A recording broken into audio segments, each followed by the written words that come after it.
Hey, how's it going, guys? It's the coach here. Welcome to this Saturday, January the 22nd, 2022. Today, guys, we are going to be discussing how you can become a homeowner this year. So this is a great workshop today. I'm glad you guys are tuned in, and I hope that home ownership is in the present and near future for you all if it hasn't been already. So we're going to go in. I have a PowerPoint for you all. We're going to go off into that PowerPoint. We're going to also be talking about giving you some tips and strategies on potentially how to be more successful in this process. Okay, so listen up, guys. My name is Coach Darvin Moore. I've been trying to help my people get access to capital, build their financial portfolios for the last 7 to 8 years now, full time. So listen up. I want you guys to please follow me on my social media pages. So I'm on YouTube at Global Credit Help. Is my YouTube name. Guys, follow me on Facebook, okay? So on Facebook, my name is Darvin Moore. Also, we have a group where we help people financially, with great tips and those kind of things on Facebook. It's a group called Team Credit, okay? The Blueprint. Team Credit, the Blueprint. All right, guys. So make sure you go there. And as well, my Instagram account is COACHDARVIN. So listen, guys, I hope that this is going to be exciting for you. Do me a favor. Go ahead and get you a pen and paper because we want to take great notes today. I don't care how smart you are or how much you can register information. They say this. They say that a dull pencil beats a sharp mind any day. Today, guys, I got my pen. It's a little dull, but I guess the point is this, that when you write it down, it's much for us all. Okay, so once again, guys, follow me on social media, share my information with with your family and friends, and we're going to go off into how you can purchase a home in 2022, no matter where you are today. And like I said, guys, if you have questions and those kind of things, we will get to that towards the end. So save those questions, write them down. And I also want to thank Ms. Diamond Yarn, okay, guys, for kicking this home buyer workshop off, okay. So she is responsible for giving me a call and saying, hey, coach, I want you to come into my group. I would love to share some of this financial information with my group, as well as some homeowner tips. Okay, so all right, guys. So first, we're just gonna go off into the presentation. All right, so let's see what we got here. All right, so becoming a homeowner. Okay, become a homeowner, guys. And what it takes to get your first home. Of course, we got first duplex here. That's one of the things that we normally recommend is a duplex because of the simple fact. Well, a duplex, for those that don't know, is when you got two houses on one property. So it's an upstairs, downstairs, or it could be a side by side. The reason why we normally,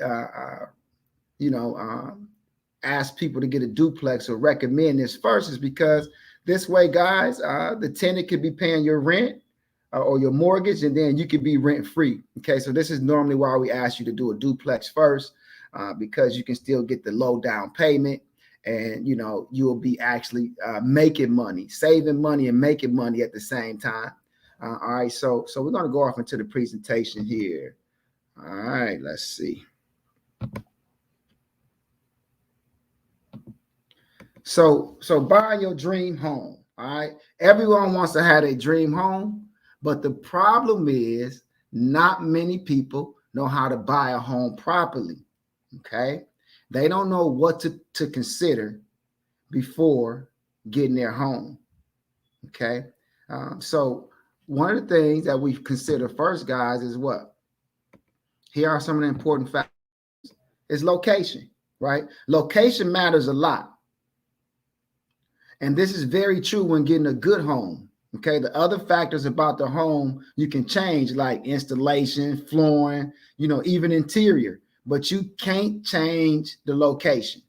Okay, this is one of the reasons why you have to carefully examine the house's location before you make your decision. All right. Consider its proximity and ease of access to public transportation, hospitals, parks, schools, right? Traffic conditions, and the noise from surrounding buildings should also be considered. Okay. If all these seem favorable, then the house is a good option. Okay. So location is important. I had a couple clients last month, and they were keen on finding a location that were close to their parents. And sometimes that may make sense. Okay. So location, guys, is one of the first things that we want to consider. Now, neighborhood, like some people think location and neighborhood is the same, but it's not. Okay. But just like location, the surrounding neighborhood is another factor that can't change about a house. Okay. If you love the neighborhood and the neighbors, then dealing with a home's imperfections is easy. Okay. Check out the neighborhood, both during the day and at night. Okay. See if the neighbors, if their front lawns are neat. Okay. Does the neighborhood look safe enough for the kids to play? Okay. And for people to walk around? You might have friends coming by. How does that look, at different times? It's also good to know a little about the neighbors. Okay. So during your visit, when you're looking around at different places, maybe you should chat, with some of the neighbors or the people in the area, and they can give you a good, understanding of, what's happening right in the neighborhood. So here's some situational factors. This pertains to how the home is situated on the lot. Okay. Specifically, surprisingly enough, even this affects your satisfaction in the home. Okay. Maybe you want to observe how close it is to the front gate, right? Because some houses are close to the front gate or close to the street where that might not be, suitable for you, right? Is it good to access, right, for children or elderly people, right? How does that look, right? Just see if everything is the situations about the way things are set up is good for front door, back door. How's that security looking for you? Okay, that pretty much is what's going in the situational section.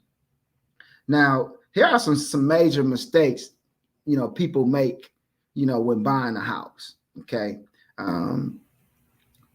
So one is that so first off, I can't stress enough, it's very important that you buy a home that you feel comfortable with. Okay. Don't just get a home because they giving it to me, etc. Let's make sure it's something that you're comfortable with. Sometimes home buyers get carried away and end up buying more home than they can afford. Let's not do that. Let's not make that mistake. Okay. It's true that mortgage brokers will give you the maximum price you can pay for a home. So the lender or the broker, they'll tell you how much that you can pay, or the maximum. They may say, okay, you qualify for 300. That don't necessarily mean that you should get a house for 300, right? They calculate that number based on your income and total indebtedness. Okay, so your income versus how much money you owe out. Okay, so you should treat that number as a starting point and decide, whether you want to buy a house for that much, or would you rather buy a less expensive house with a smaller mortgage. Okay, just because they're going to give you a $300,000 mortgage, don't mean that you have to buy a $300,000 house.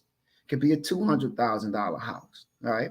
So experts should suggest that your total monthly debts, including mortgage, should not exceed 36%. Okay. 36%. Okay, guys, of your income before taxes. So whatever your income is, you want to add that up. Okay. You want to add it up. Let's say, for instance, you're making $100,000 a year. So you don't want, your mortgage and your other debts to exceed, approximately $36,000, which is about $3,000 a month. Okay. So another thing, guys, another mistake would be choosing the wrong mortgage product. All right. So these days, there are mortgage products to fit different goals and budgets. Home buyers should discuss all their options with their mortgage broker and pick the mortgage product that best fits their needs. So those that know me always say this: I'm a firm believer of multiple banking relationships. Multiple relationships is important. Same thing here, guys. Different mortgage companies are they just different banks, different people that loan money. They have different products. So it may not fit, some mortgages, they may want you to pay, 10% down based on other demographics or other things that's going on with your file. Well, other mortgage companies might say 3%.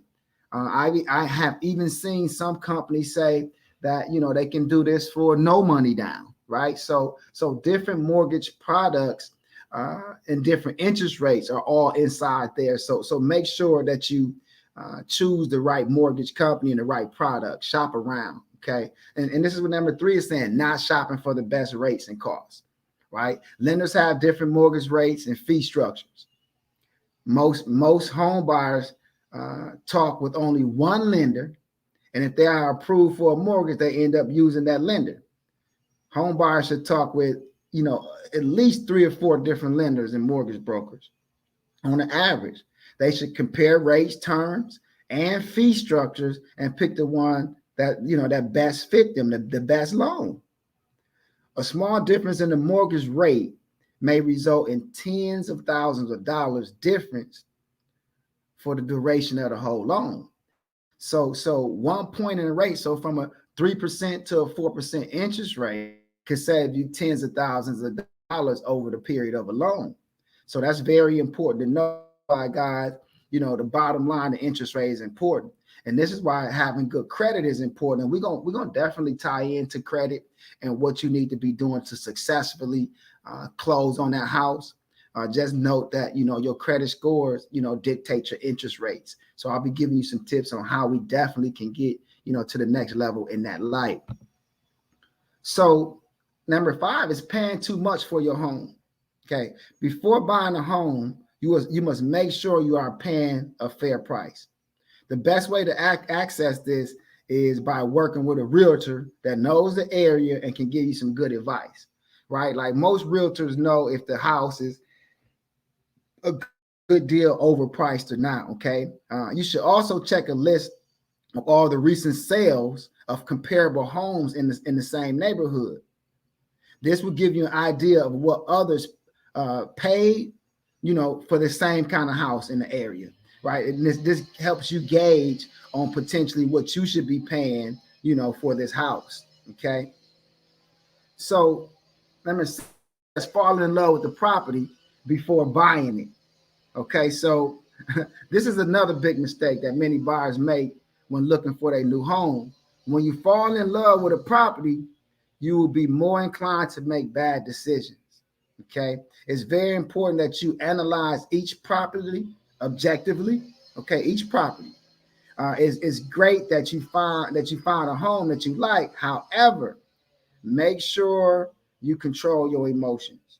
Okay, be assured that there are other homes that are as good or better than the one you are making an offer on. Okay, there's a lot of homes out there.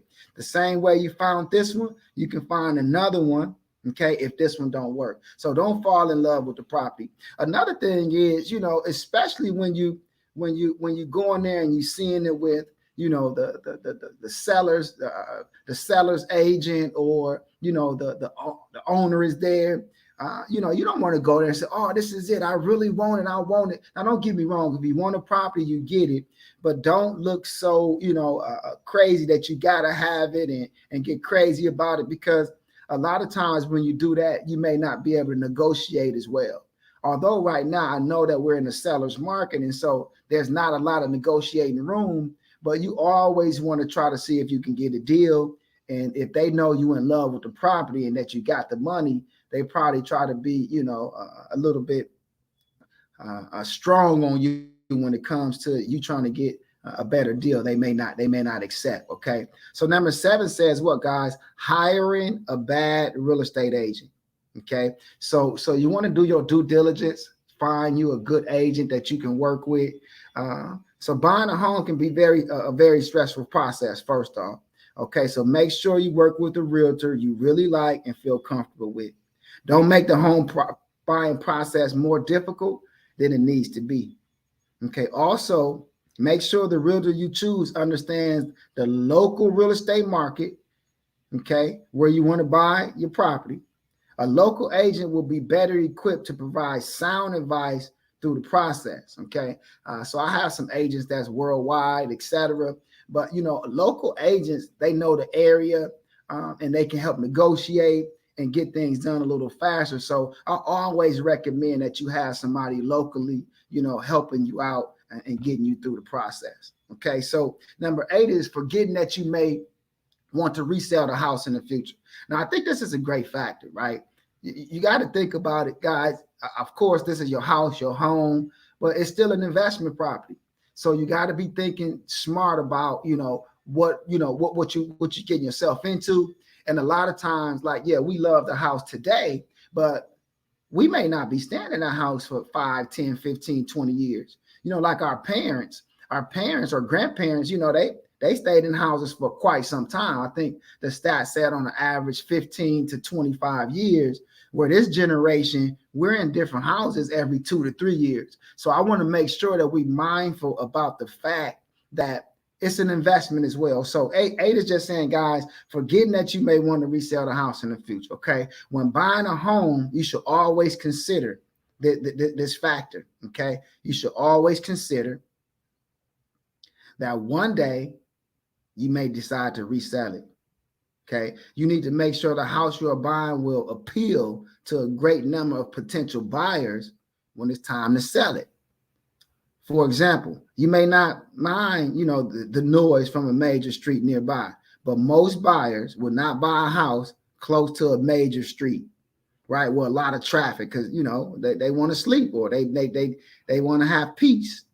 Okay. Or you may not mind the small bedrooms because you don't have kids. However, most buyers, they will want bigger bedrooms. Okay. But, your realtor should be able to provide you advice on the property's appeal to potential buyers in the future. I just thought that it made sense that you understand that it's an investment and that, that you want to consider the resale of the house in the future. Okay. So number 9 is buying the most expensive house in the neighborhood. They say that's not always good, right? It feels great when you have one of the most expensive houses in the neighborhood. However, all the lower price homes in the area will impact your house value. Okay. And when it's time to sell it, you may find yourself pressured to price your home lower so it will align with the local market. So having the best house on the block, you may not get the best money all the time. So just always remember that we're looking at it as from an investment standpoint. Okay. So 10 is talking about waiving the home inspection. All right. That's a big mistake, guys. We don't want to waive a home inspection. Okay. You would never waive the home inspection. It is your best opportunity to find problems with the property before you buy it. Okay. And home inspections, most of the time have a fee. Okay. And sometimes it's included, sometimes not. Okay. But normally it's a fee for a home inspection. And please get the home inspection. Okay. A check of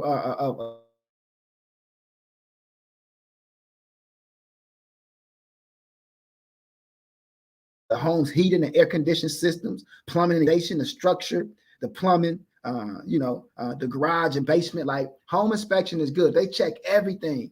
And a lot of times, I even seen with home inspection, they'll come back and tell the seller, hey, well, you got to do this and that because this is wrong. And, we need this done in order to get this property going. And so that helps you guys. So make sure you get that home inspection. Don't ever waive the home inspection. Okay. So let's kind of talk about more of the step-by-step process of the home buying. Okay. And remember, guys, we're going to be doing Q&A at the end. So any direct questions that you have, we're here to help assist you in getting that done, as well as I'm going to go over some direct credit strategies for you to make this happen. Okay. Remember, guys, in order to get a home, it really only takes about 3 to 12 months, no matter where you are today. Okay. Credit wise. And I'm going to go over all of those steps in 1 second here. So with the home buying process, step by step. All right. So first off, guys, you want to check your credit score. and your financial situation. Okay, so the first thing before you start home buying process is to check your credit report and score. All right, your score will be a major factor in getting a loan for the house. In order to apply for credit for a house loan, first check your score with. Now, I like Identity IQ. Okay, so wherever some of those other sites, I like Identity IQ, guys, because you're able to see all three credit reports and scores side by side. Okay, very important for you there. So what I would like to do is leave a link. I know we'll have a link to Identity IQ where you guys can go and check your credit reports and scores. Okay, and this link is where you can get $1 the first 7 days, and then it's $21 a month thereafter. And so make sure you guys go and hit that link. And what we're doing for the people that's in at the class here today, the home buyer workshop, we'll review that credit profile for you and let you know how many negatives are there and what you need to do to get to this next level. Okay, so another thing, guys, is your credit score will give you information to future. Your credit score will give information to future lenders, okay, about your credit worthiness. This tells them how good you have been in maintaining your records, such as paying bills on time, no defaults, okay, how well you manage your credit cards and other debts. If there's any negative marks against your name, then that's what you really need to get off the report. Okay, so remember this, guys, that all negative information can come off the credit report in just 3 to 12 months. So those of you that's taking notes, you can get your house this year. You don't have to wait next year, 4 or 5 years. You know, I talked to some people and they said, well, I should be able to have my credit together and save up by this time. No, let's do it in 3 to 12 months. Okay, now all you have to do is dispute those negative items on the credit report every 30 days. Okay, a letter should be going in the mailbox every 30 days, guys, asking the credit bureaus to either verify or remove these items. Okay, that's very important. All right, and so also, guys, like sometimes you will see things on your credit report that's not yours. And if that's the case, you know, you're going to be disputing that as well. And like I said, every 30 days, sometimes the bureau is going to say, well, hey, this account is yours. We're not going to dispute it again. We verified it. All you have to do, guys, is send that same letter in the mailbox, dispute again until it's off the report. Let's remember that. That's very, very, very important. Okay. Now, another thing, since I'm on this subject, in addition to sending out dispute letters to get those negatives off, so I don't recommend that you do online disputes. Okay. So remember, guys, no online disputes because they put you in the box. The dispute letter should go in the mailbox to the 3 credit bureaus. Okay. Now, with that being said, we do have a product called a cheat sheet. If you want my team to devise those letters for you that go out, we can do that for you. Okay. We charge a small fee of $100 for 1 to 20 items. If you have 1 to 20 items on your credit report that's negative, my team will devise the letters for $30. For $100. We'll send those letters to your email. All you need to do is mail those letters out every 30 days until the items are off the report. Now, one more thing while we're talking about this, because this is very important, because remember, your credit report dictates your credit score, right? And your credit score dictates your interest rates. So the higher the score, the better the interest rates on your home, the less that you're going to pay. Therefore, you want to get rid of all the negatives. If you were ever late, that's a negative. You got a collection, that's a negative. You got a public record, that's a negative. So if you got a credit card that you were late on 6 months ago, I recommend that you dispute it every 30 days until it's off. Don't try to say, well, I'm still using the card. It makes no difference. Even if you're paying it on time now, it was late 6 months ago, so it's still affecting your credit negatively. You have to get that information off the credit report. Okay. Somebody said, I understand, coach. I'm clear with that. I'm going to work on getting off all the negative information off my credit report.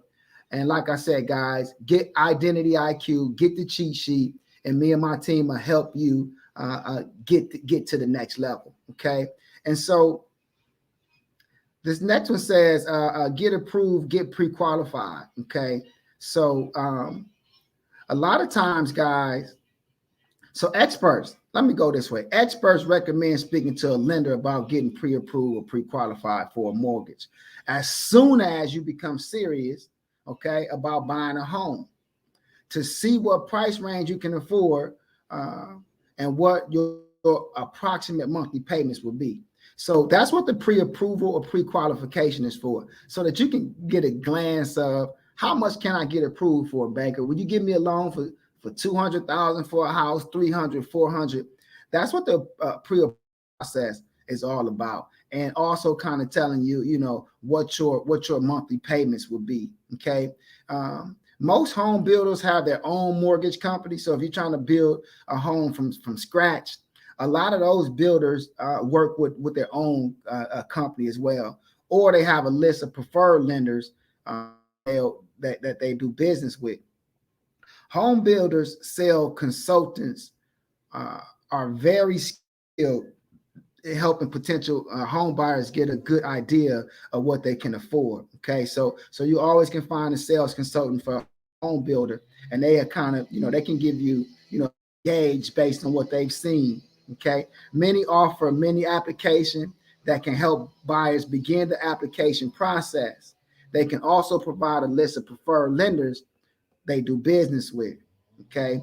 If a buyer decides to work with a realtor, one of the first things the realtor will do is help the buyer become pre-approved or pre-qualified.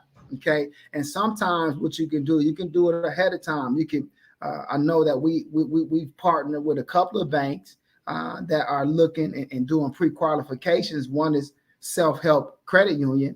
Her name is Pamela over at Self-Help Credit Union.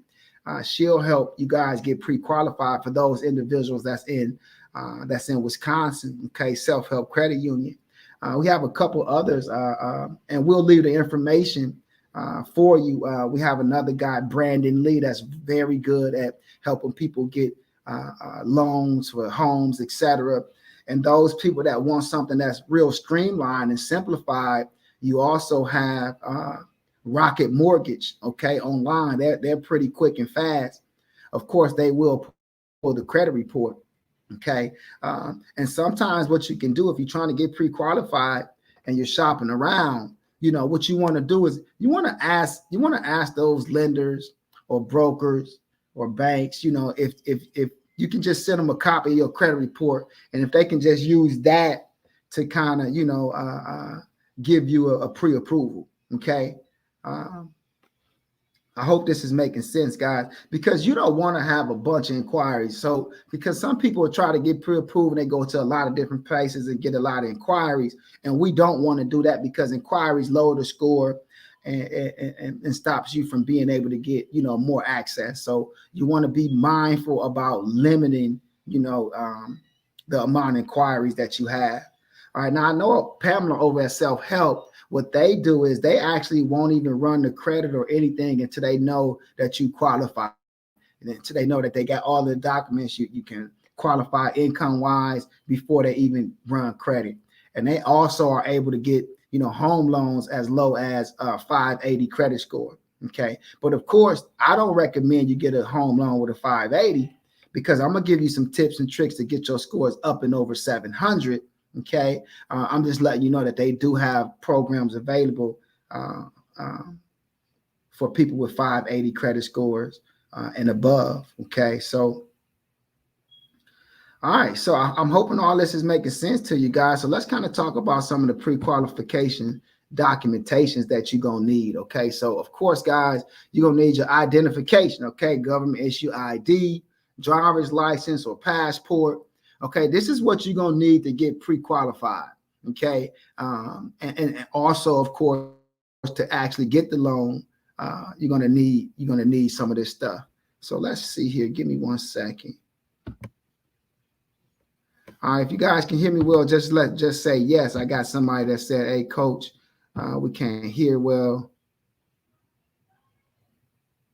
All right, guys. So if you can hear me, say yes. If you can't, just say no. All right, guys. Okay. You guys can hear me well. So okay, like we said, let me go back. I'm sorry. ID, Social Security card. All right, guys, you want to have that. If you don't have that, just get that from the Social Security Administration. All right, you're going to need your tax returns. Okay, at least 2 years of tax returns is important. All right. You also going to need your employer's details, their name, address, phone number, right? And of course, the last 2 years of your tax returns. Okay, guys, from your current employer. All right. Also, you're going to need your normally your last month of paycheck stubs. Okay. Year-to-date income or profit and loss statement. Okay. If you are self-employed. Okay. Other sources of income will be documents supporting other sources. So I don't know if you're getting Social Security, maybe disability. All of those things can help you qualify to potentially get a even bigger home. Okay. And number 7, of course, is your bank statements. The most recent 2 months bank statements showing funds that will be used for the down payment and closing costs.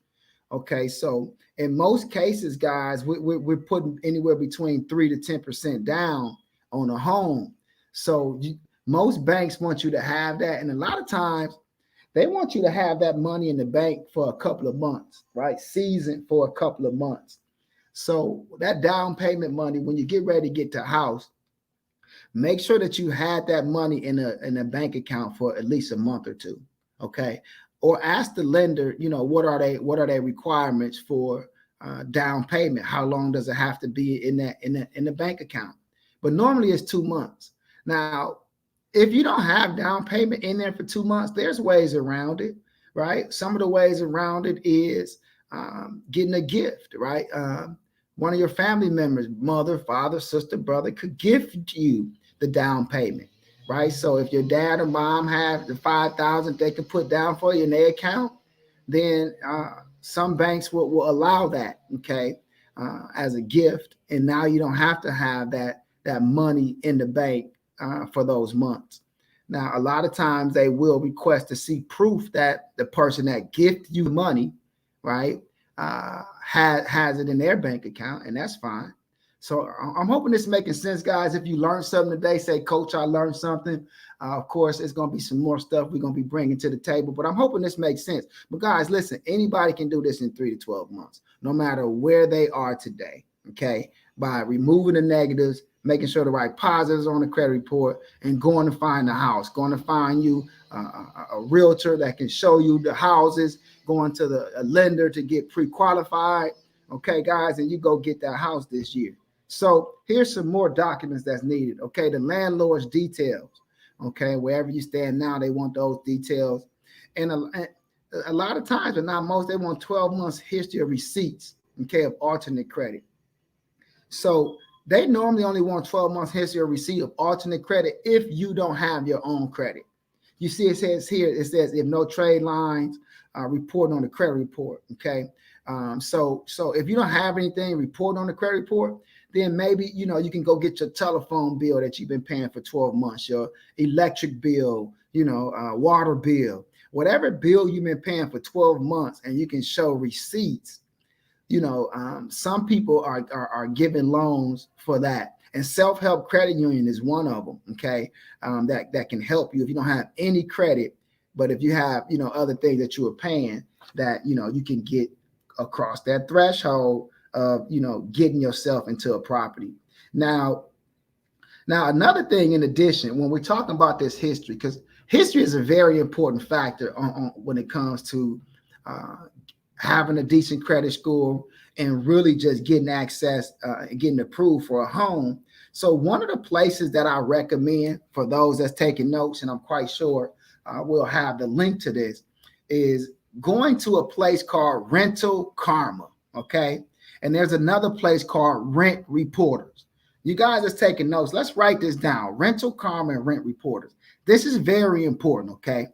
So what these companies will do, Rental Karma and Rent Reporter, They will report your rental history to the credit bureaus. So for instance, if you've been paying rent to your landlord for the last 5 years, you can go to Rental Karma and let them know, hey, listen, I've been paying rent for 5 years. You put in the information, and at the end of the month, at the end of every month, they report to the credit bureaus that your rent is on time and it's been on time for 5, 6 years, whatever you put down on the paper.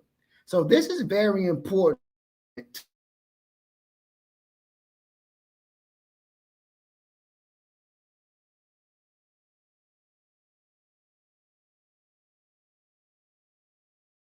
Karma and rent reporters. Now, I'll be leaving a link, a partner link in the comment area where you guys will be able to get $25 off from Rental Karma and Rent Reporters. Okay.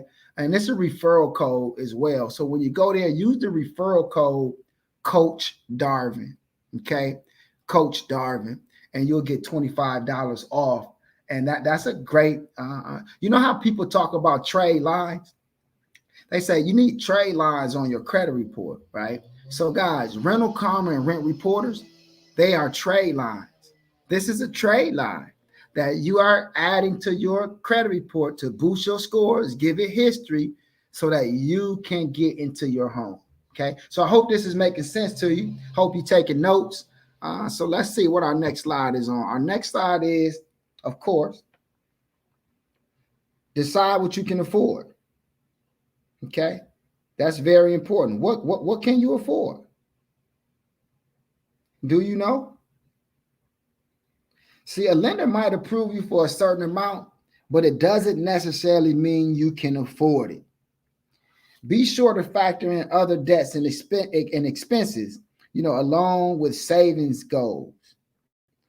When looking at a certain loan amount and interest rate, it is very easy to figure out the monthly principal and interest using what's called a mortgage calculator. Okay, so mortgage calculator, if you go online and Google it, they'll tell you potentially what your principal and interest payments would be. Okay, if you got a loan. So let for example, a 30-year loan, okay, for $100,000 with a 6% interest rate, the monthly P&I payment will be right around $600. Okay, so P&I is principal and interest. So for every $100,000, one thing you can say is my monthly mortgage payment, principal and interest payment is $600. So if it's a $200,000 mortgage, somebody answer that question for me.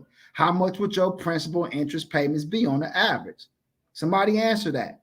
If it's $600 a month for $100,000, then for $200,000, it would be $1,200 a month, right? And so for a $300,000 home, you'll be paying about $1,800 a month for principal and insurance if it was at 6% interest. Okay, so that's a great rule of thumb for you all when you're trying to figure out, hey, what kind of house should I get? But I want to go into a couple more things about that because, of course, there's a few more obligations other than just the principal and interest, right? So you want to decide if you can afford, okay? Now, you must add in these other costs, such as your insurance. Some call it hazard insurance. So you got insurance that you have to pay. And you also got like property taxes, property school taxes, or, water, sewer taxes, whatever those expenses are, you want to add to your principal and interest payment. So if you got that $100,000 house, well, you know what they say? They say the rule of thumb is 1%. Okay. That's a very reliable rule of thumb. Okay. Just take 1% of the loan amount, and that is what your approximate monthly payment would be, including your principal, interest, right? Your taxes and your insurance. So now what am I saying? Now what I'm saying is, with these additional costs, instead of, let's say you got that $100,000 house, that $100,000 mortgage or loan, now instead of it being just $600 a month, because you got to pay the insurance, taxes, and etc., it's $1,000 a month. Okay, so that 1% rule. So same thing if it was a $200,000 house. Now, if you just use that 1% rule, which is $2,000, right? So 1% of $200,000 is $2,000. So that's approximately what your expenses would be monthly on a home. Okay, guys, I'm hoping this makes sense for you. Just trying to get some clarity for you all so you can have a better look at, how this all goes. Okay, so let's see what we're talking about next is my personal advice to you. Okay. So first off, guys, from the personal advice side is, arm yourself with knowledge. Okay, that's very key. Arming yourself with the right knowledge. Okay, other people's knowledge is what some people call it. Let's face it, the mortgage industry is moving too fast to keep up with. You may be able to find information on the internet, or from friends, but chances are the information is dated and obsolete, or is regional in nature and doesn't apply to your market.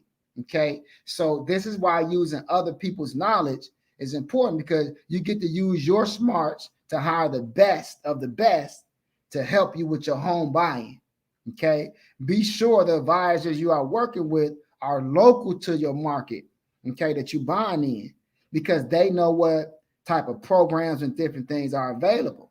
Okay, hiring the top realtors and top mortgage bankers who are familiar with the market can be the difference between a great home buying experience and a bad one. So get a good person, get somebody with good personality, bubbly, and can get the job done. Okay, and so also, number 2 says listen to your advisor's guidance. All right. Recently, a realtor I partner with recommended a client to change lenders midway through their contract period, right? So the realtor advised them to change their lender, okay? The lender had not done his part in ensuring a smooth closing. So the clients chose to stay with the lender against the warning advice of their realtor. As a result, the deal fell apart when it didn't close on the contract date, right? Within the contract period. So guess what, guys? The buyers lost their earnest money. Okay. And that could have been avoided had they went and got another lender, which was the advice of their realtor. So if those are advisors that you're gonna choose, first make sure you be mindful about who they are. And then from there, guys, you have to listen to their guidance because they've been in this game and they understand it. Okay. So your due diligence is going to be very important. And so the second one says be flexible. Okay. When starting the mortgage process, be aware that changes in the lending environment has made what used to be a seamless process into a big mess. Okay. Where no two lenders have the same requirements. When your mortgage banker asks you for documents to support your loan, please, guys, do everything in your power to comply, regardless of how silly, it is to you. Sometimes they may ask for the same document that you sent before. Listen, guys, send the document again. I've seen this numerous of times. Your job is to get that house. So please, be mindful of that. And have a good attitude when you're working with people, right? Because by having a bad attitude, that could make or break you. Some of these people may not want to push your file over or get on it fast because you got a bad attitude. So let's be nice to the people that's trying to help work with us, okay, and be mindful that that they are here for us, and that we should be have a good attitude so they can get that stuff done. Okay. So I've seen too many people kill their own mortgage deals because they choose to ignore what the lender requested. Okay. So please, if the lender requested stuff, get it to them. Okay. Fighting the banks will only end in disaster. Okay. I personally can't agree more that lenders have gone to an extreme in what they're asking for, right? All kind of stuff. However, they hold the gold and make all the rules. Okay, so if we want the gold, then we have to follow their rules. That's real simple, guys. So I'm hoping this all makes sense to you. And so really, guys, I really just want to dive in and make sure that we're about how you're going to get this house in 3 to 12 months, what it's going to take, and a few more strategies. And then what we'll do, we'll get off into some questions. So please, guys, get some questions asked. My team will get them over to me so I can answer them for you. Okay. So first off, guys, let's start here. You have to go ahead and get your credit report first. Okay. So if you don't have your credit report, guys, let's get that credit report so that you can see what's there. And remember, you're going to be disputing everything that's negative on that report every 30 days until it's removed, right, guys, from the credit report. All right. Somebody say, Coach, I understand that. I'm going to be disputing these items. Why? Because those items are directly affecting the score. Those items are directly going to, your score affects your interest rate. Okay. Now, when it comes to collections, guys, you're going to be disputing those. I don't advise you to go out and pay collections right now, more so than I advise you to dispute them. Now, let me be clear. Your mortgage company and the mortgage lender or bank, they're going to request that you pay any collection that you have on the credit report. If you dispute it, it's off the credit report where they don't see it. So now you're able to save that money. You can use that money to help build the house out. Okay. But you have to get those items off the report before you go to the lender and they see those items. All right.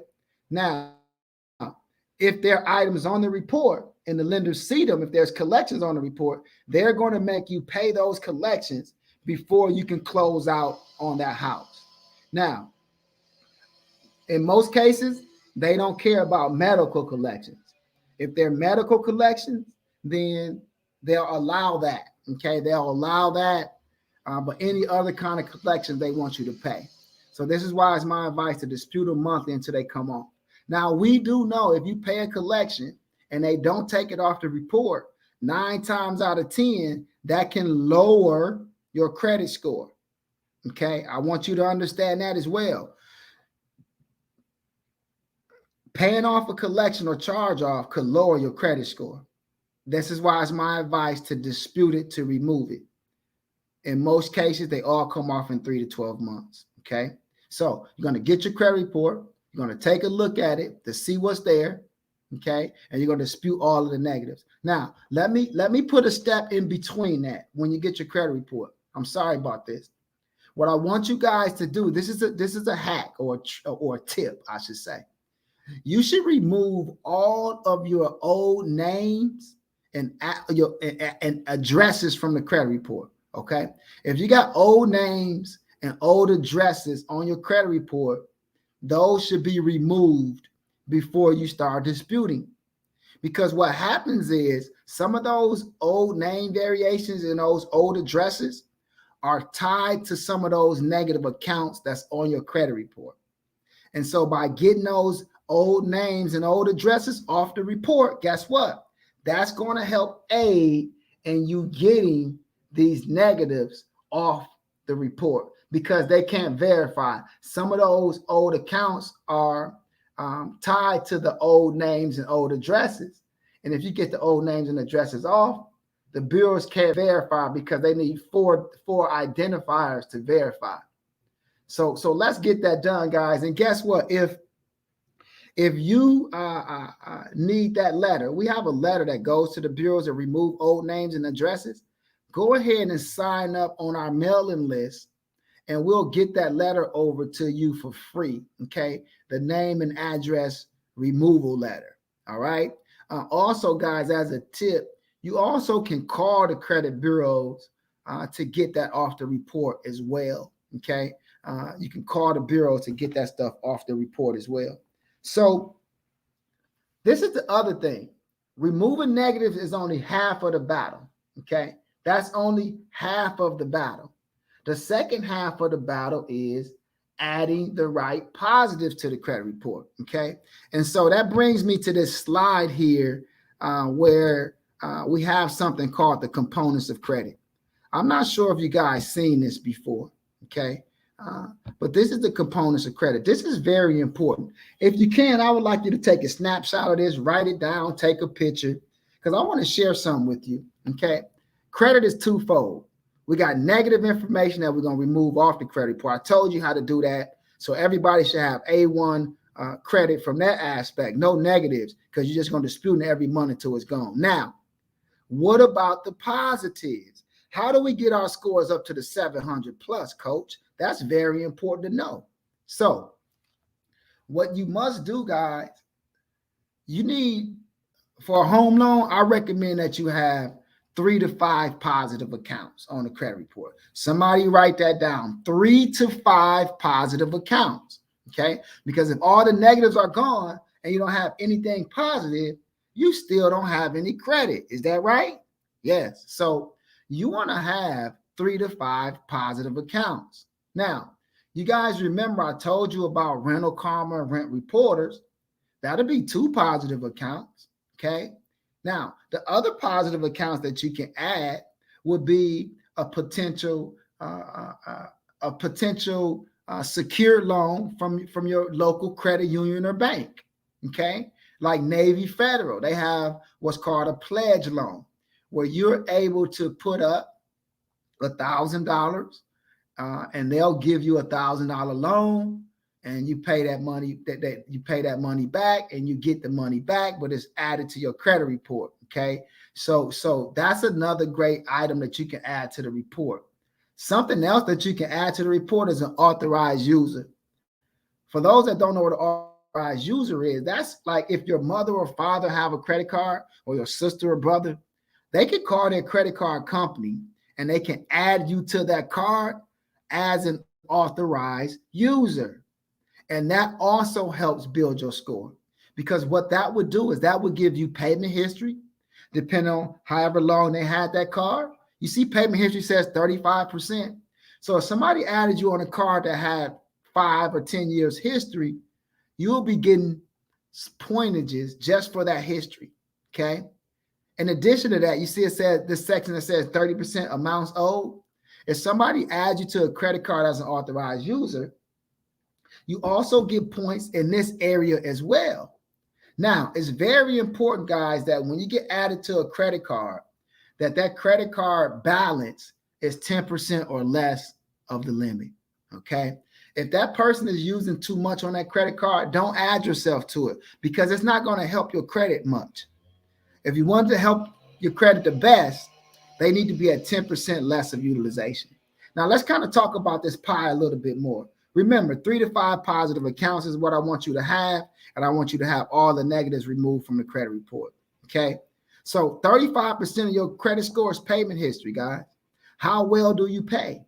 This is why if you have one late payment, it can kill your scores upward towards 100 points, right? With just one late payment. This is why I recommend that you dispute everything negative, because if all the negatives are off, you'll have perfect payment as long as things are reported. And so you get your full 35%. Okay. So this is why it's important and effective in building your credit, by removing all the negative information that's there. Okay. Because of this pie. Now, in this 30% that says amounts owed, guys, this is really just credit cards.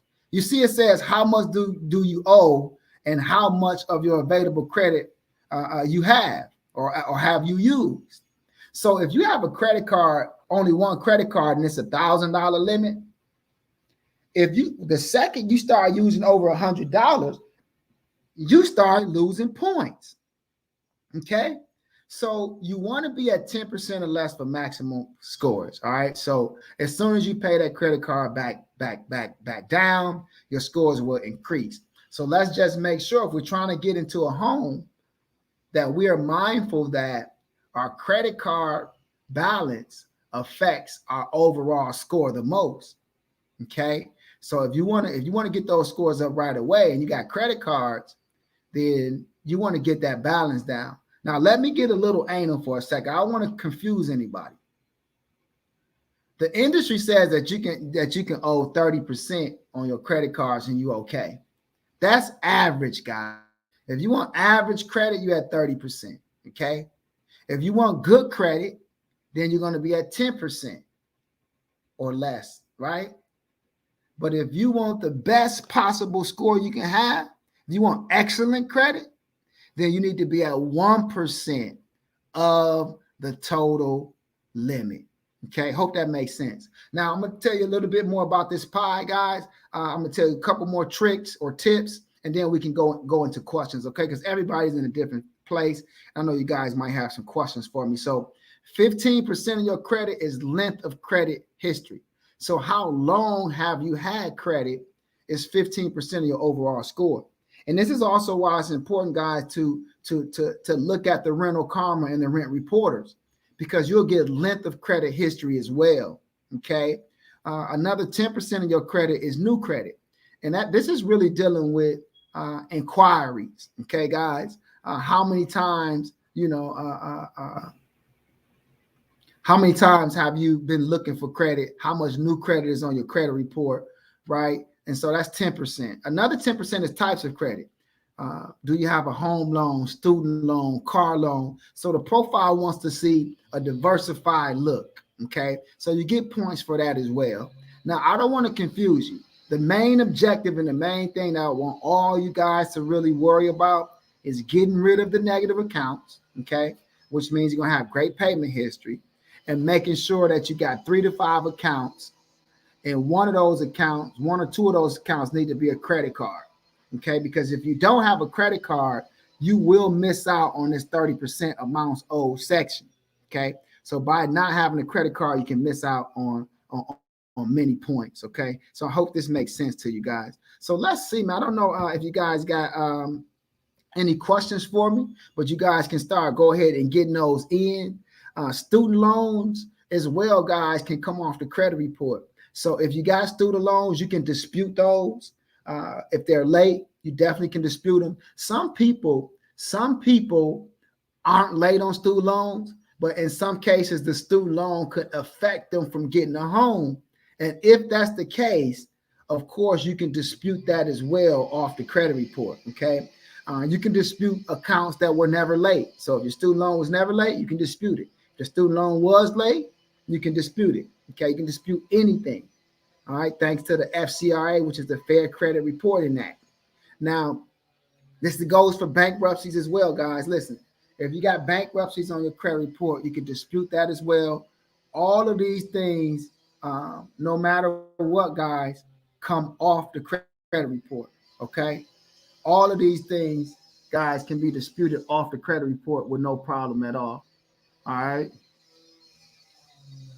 So let's see, guys. Let's see. Let me know if you guys got questions, and we will come in shortly. Let's see.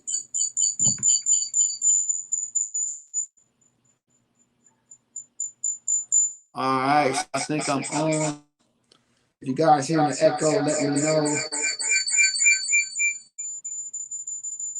All right, which mic? Okay. All right, guys. So if you got questions, come on in. Thank you for attending the workshop today on home ownership. You know, home ownership is a very important thing. So I definitely advise you all to, be a homeowner. I'll tell you one thing about one of the properties I purchased about 3 years ago. Purchased a property for $300,000 3 years ago. And today that property is worth $425,000.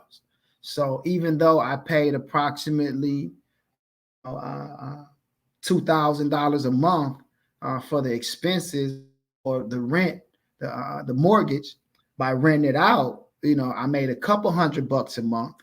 But the big prize is the fact that I managed it for those couple of years. And if I wanted to, I can sell it today and make over $100,000. Okay. So that's a very important thing to look at and why we should, probably be purchasing a property. Okay. So I got a question that said, are there any other documents other than tax returns needed for self-employed people to get approved? So that's a great question, Karen. So most of the time they want more documents than just, your tax returns. They may want like the 1099. Of course, they may want the bank statements, still want bank statements if you're self-employed to kind of show that, the money is coming in. And like I said, different banks have different requirements. I would love for you to reach out to Pam at Self-Help Credit Union, Karen. She definitely can answer that question for you and get you going, because they work with self-employed people a lot as well. And I know that she can tie in, and help you with that. So let's see. I hope that made sense.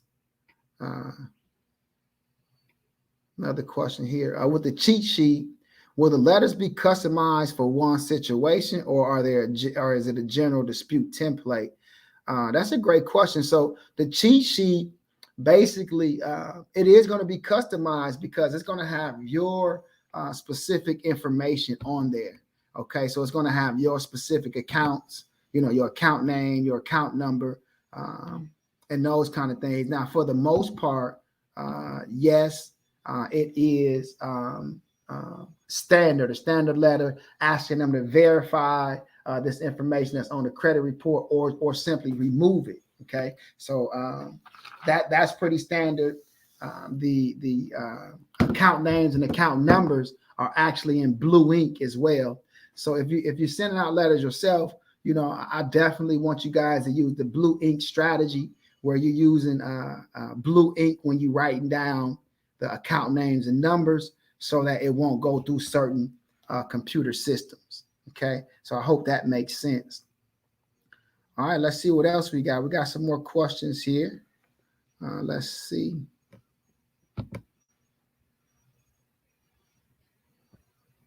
All right, let's see here.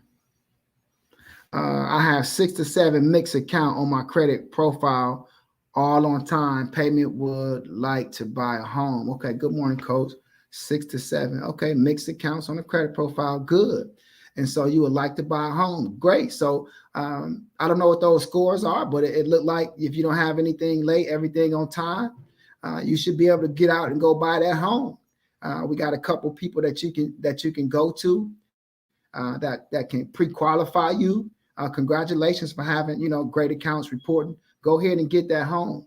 Okay, right away. Let's see what other questions we have, guys. Somebody said, Coach, I'm learning something. Thank you. I'm glad you guys learned something today.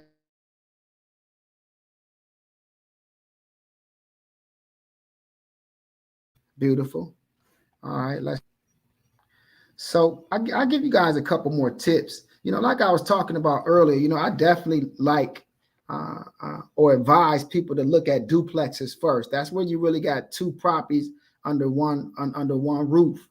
And what happens there is, the other person, if they're renting from you, they are paying the mortgage. For instance, if we got this $100,000 house, the mortgage is $600, and you're getting $800 for rent, then they're paying the mortgage for you. And now you're staying in the other part and you're not paying anything. So what you've just done is you really actually increase your income, right?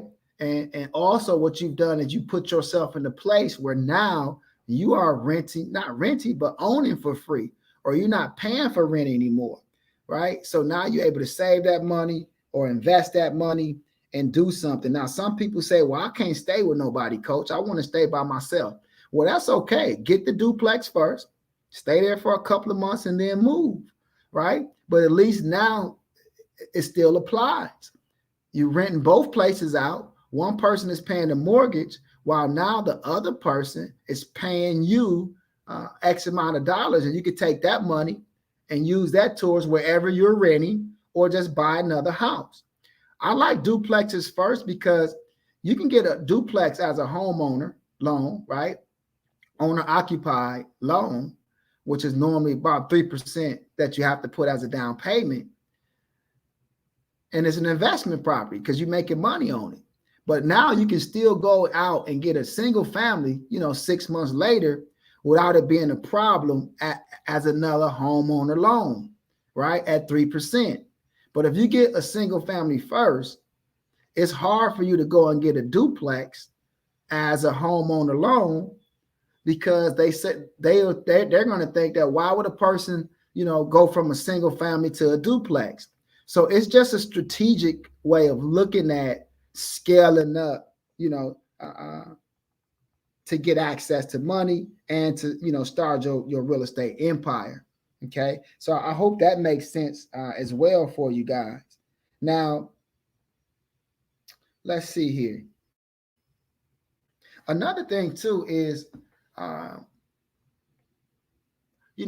lot of places, a lot of people are leaving their jobs early. If you think you're gonna get into a house soon, just stick it out with the job a little bit so that you can have those documents and all of those kind of things. The other thing is sometimes we change types of jobs.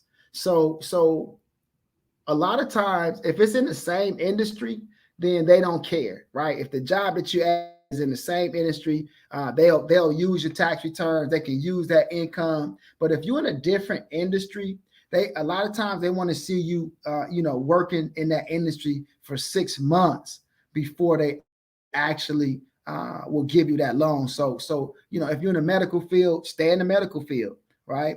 Don't change fields because they're going to figure, okay, well, you're in a different field. You just got there a month or two ago. How do we know that you're going to stick here? Right? You may not even stick here. Now we didn't give you a, $200,000-$300,000 mortgage, and now you're not going to pay it because you don't like the job. Right. So I hope that makes sense, guys. So let's see if we got more questions that came in. Somebody said that they live in Arizona and they don't have duplexes in Arizona. Okay, me and my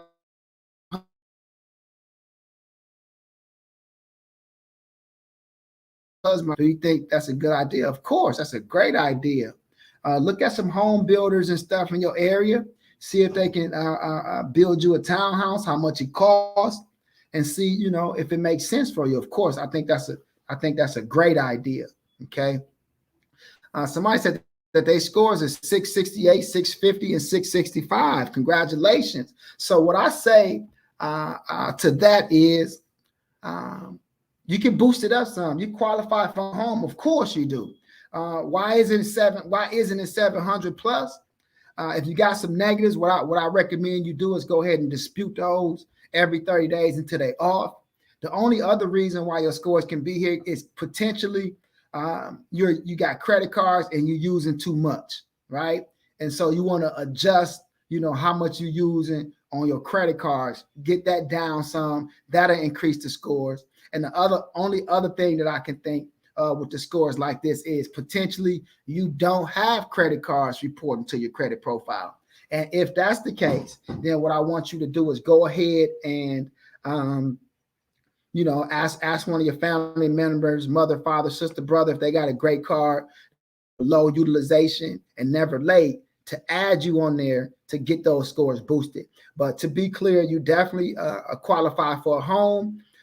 It's just that I like to see those scores as high as they possibly can be so you can have the best rates. Okay. So someone said, if you don't have your tax returns, can you use your W-2s instead? Yes, of course. Yes, of course you can. Great question. All right. So let's see, man. Do we got any other questions here? I think that's about it for today. Listen, guys, I want you to follow me on social media. Okay. I want you to join my mailing list. So that you will get all the great workshops that we have coming up in the future. Okay, all the great tips that we have coming up in the future. If you yourself want to actually start investing in real estate and be a real estate investor, okay, then what I recommend you do is book a call with me so that I can help you get access to the capital that you need, okay, so that you can invest in real estate properties. A lot of people are doing Airbnbs today. Some people are not even buying the property, just renting the property out and doing Airbnb.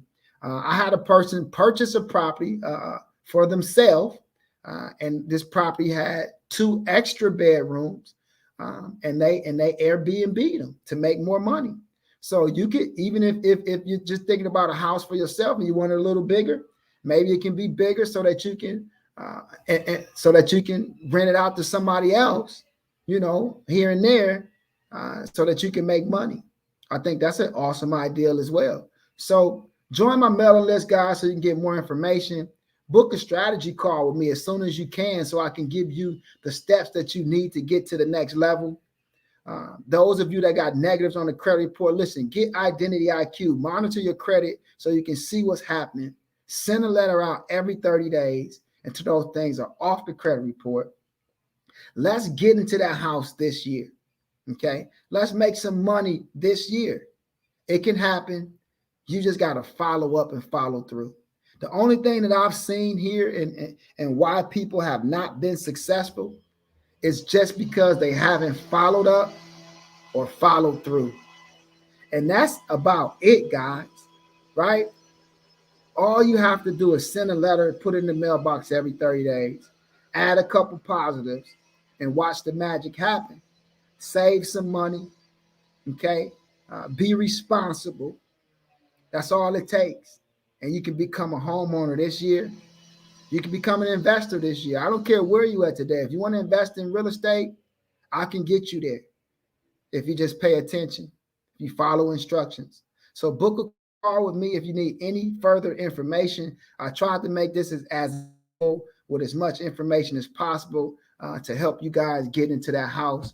I hope I've done that. But like I said, everybody's in a different place. More assistance, then reach out. I got one more question and then I'll be out of here. And this question says, that I've been disputing my student loans for almost 2 years. They're not moving. Okay. Any suggestions? Well, yeah, the suggestion would be, just to continue to dispute them. That's really the only thing that we can do is continue to dispute. Are those student loans preventing you from getting a home loan? Were they late before?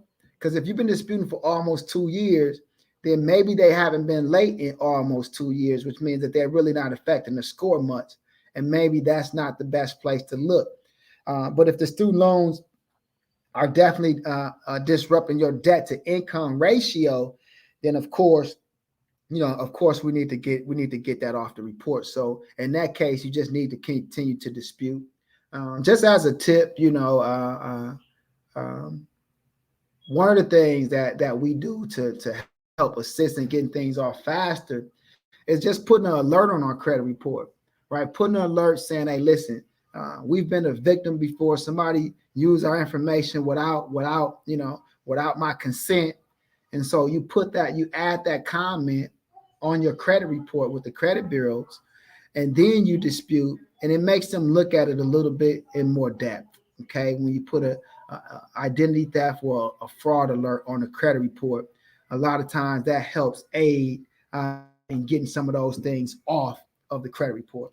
So listen up, guys. Happy New Year 2022. It's time for you to get that home. It's time for you to go and find you a great real estate agent. Go and find you a great lender to get your home. Go and find you a great home builder for that new house that you want built. Let's do it, guys. Let this year be the year that you do what you need to do.